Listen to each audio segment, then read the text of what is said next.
Hello my friends, today I'm going to talk to you about an Olivia Rodrigo song. The song is called Driver's License and I'm going to tell you why I think this song is brilliant. In the video I'm going to talk about the structure of the song, the lyrics, I'm going to talk about the harmony, the harmonic devices, how it builds, all these things, all these components that she uses and the way she uses them to make this song great. Things that you can use to put into your songwriting to take your work to the next level as well. So let's get on with it. Right from the get-go, it draws you in. The first thing you hear is that soft chord and that B flat. It's the key of B flat, and there's a tonic there, that B flat, that's just like a little pedal that's there all the time, and it's there all the way through the verse.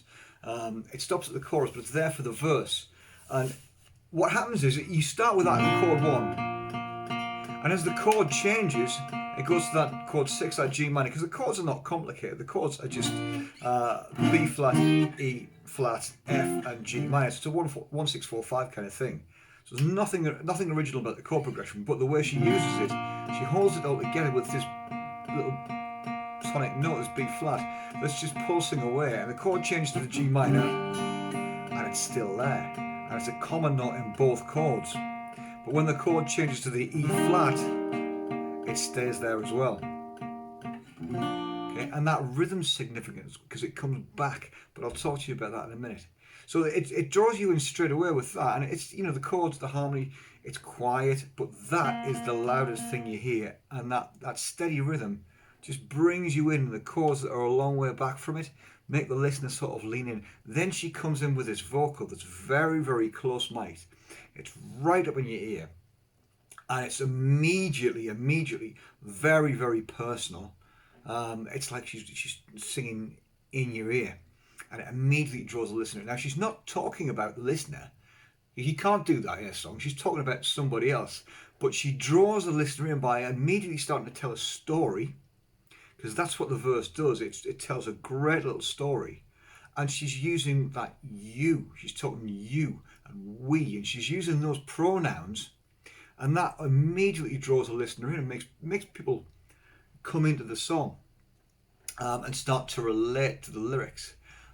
Then it just changes when it gets to the chorus.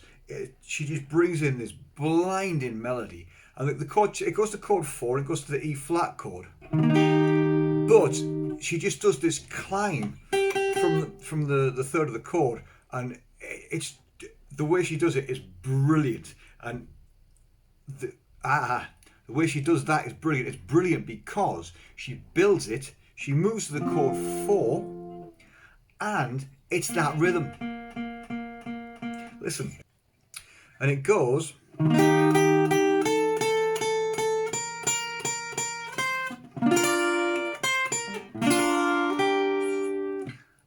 That climb is just sublime.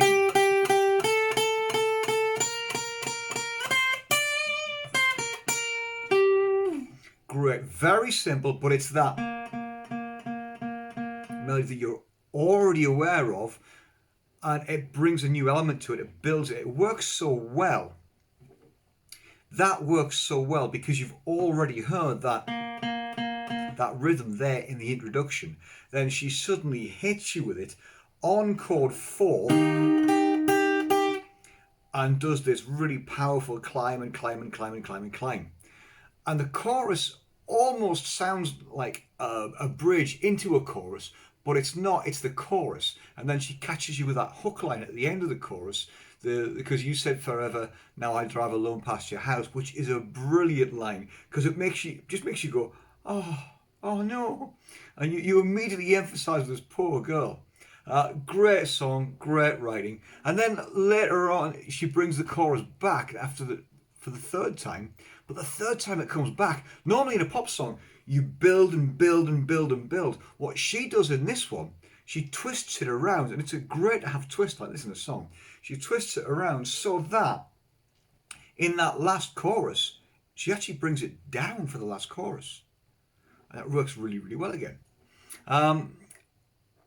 brilliant all the way through. The only thing, the only negative, not really a negative, the only thing that I don't think quite sits well, is she's a teenage girl singing a beautiful song with a very young voice and a very innocent sounding thing. It sounds great. Then you get this angsty bit in the middle, and she swears. Now, far be it from me to criticise swearing in music. Pop songs, rock songs, all those kind of things. You're very used to hearing it, but to hear it from her in that context is, to me, is a little bit jarring. Then there's the radio edit, but she doesn't sing it with as much passion in the radio edit. If she'd sang that radio edit version, the clean version, the non-sweary version, with as much passion and power as she sang the sweary one, that would have just blown the socks off. But the radio version is just that little bit more laid back, and it loses something from there. But the other version loses something because it's sweary and that sort of little bit jarring, and you concentrate on the swearing rather than on the song itself, because the swearing is not quite in context and not quite what you'd expect. If it was like a metal song, if it was Disturbed or Five Finger Death Punch or Slipknot or somebody like that, you wouldn't think twice about it. But because of the context, it does pull your ear a little bit. But that said, brilliant song. And as far as the performance is concerned, a brilliant performance. She sings it really, really well. One of those songs, just the lyrics get you, it draws the listener in. What can I say? Brilliant. Go listen to it, go check it out, but listen to it properly. Put the headphones on or put some good speakers on and really, really listen to it, because there's a lot to be learned from that song. Brilliant, brilliant.